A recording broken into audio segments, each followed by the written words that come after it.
You see this little frog there? Yeah, this guy might be worth more than your whole inventory, guys. I'm not even kidding. Today we're talking about CS2 patches. Patches you can attach to your agent. The patches which you can't even see. The item which nobody's flexing, nobody's noticing. But somehow they still cost you a fortune. And with the new agents coming, maybe in the future, things could get spicy once again. So let me give you guys a quick context. Patches have been around Counter-Strike since CSGO, and you can apply them to the agents. But once you put them on, that's it. You can remove them, you can reuse them. That already makes supply more and more limited over time. Currently, there are still some patch collections available in the in-game store, like the CSGO patch pack, the Half-Life Alyx patches, or the Metal Skill Group patches. And these are always accessible and won't create any kind of scarcity. But then there are some discontinued patches, and that's where things get interesting. One of the most important discontinued patches are without a doubt the Stockholm 2021 team patches. These were the only team branded patches ever released in CSGO and CS2, and we haven't seen anything like them since. You had the contenders, challengers, and legend patches, all tied to the Stockholm major, and there are also all famous teams there: Vitality, Spirit, Mouse, etc. All the nice teams are inside the team patches collections, like which I just named. And then we got the Operation Riptide patch collection. Personally, I think these are some of the coolest patches in the entire game. Things like the Bayonet Frog or the Deadman patch are super unique. And I even own the Deadman patch on my Solomon agent. The Solomon agent is the agent which I got on my profile picture on YouTube. And because the Riptide is long gone, this will be never dropped again. It was an operation. But here's the problem. We have no reliable numbers. We don't know how many exist, how many are applied to agents, or how many are still sitting in inventories. You can't even search them properly through float databases like CS Float. The only real data we have is the listings on the markets. For example, right now there are about 105 Bayonet Frog patches listed and around 134 Deadman patches. Now let's talk about the demand, and this is where the patches get tricky. Unlike skins or stickers, patches don't get much attention in the community. Hardly anyone really talks about them, and not many players actively buy them just to use them. One big reason is you can't even see your own agents' patches in game. Only your teammates or enemies, but who cares? If you can't even see them yourself, nobody cares. I mean, there are still people caring. Obviously, I'm joking. But that's why for a lot of people, patches don't feel as rewarding as, for example, applying a holo sticker on an AK Asimov, for example. Because of this low visibility, demand is naturally much, much smaller.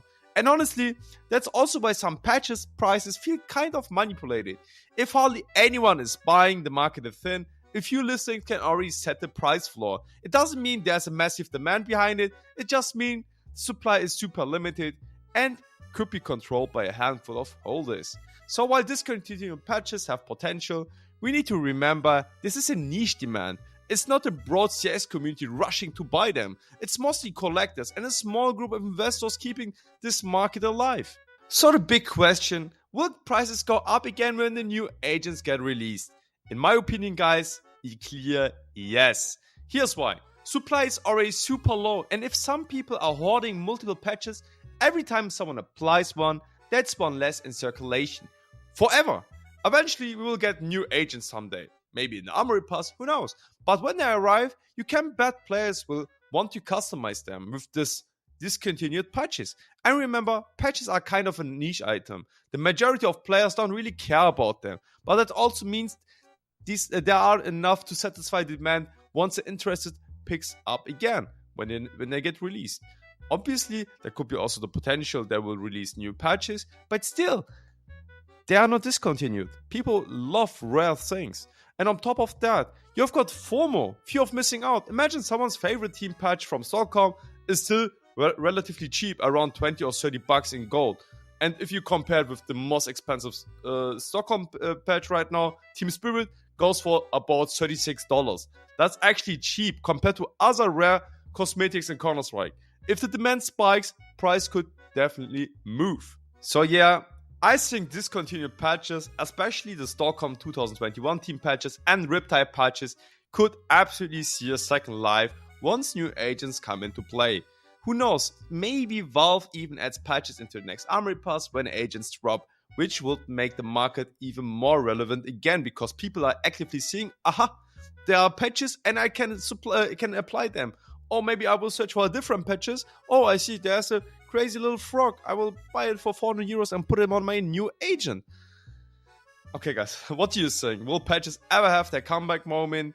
Or will they stay as a small niche market only for collectors which care about them? And if you ask me, I didn't invest into those. I was never a patch holder because I don't like markets where the prices are easily manipulated.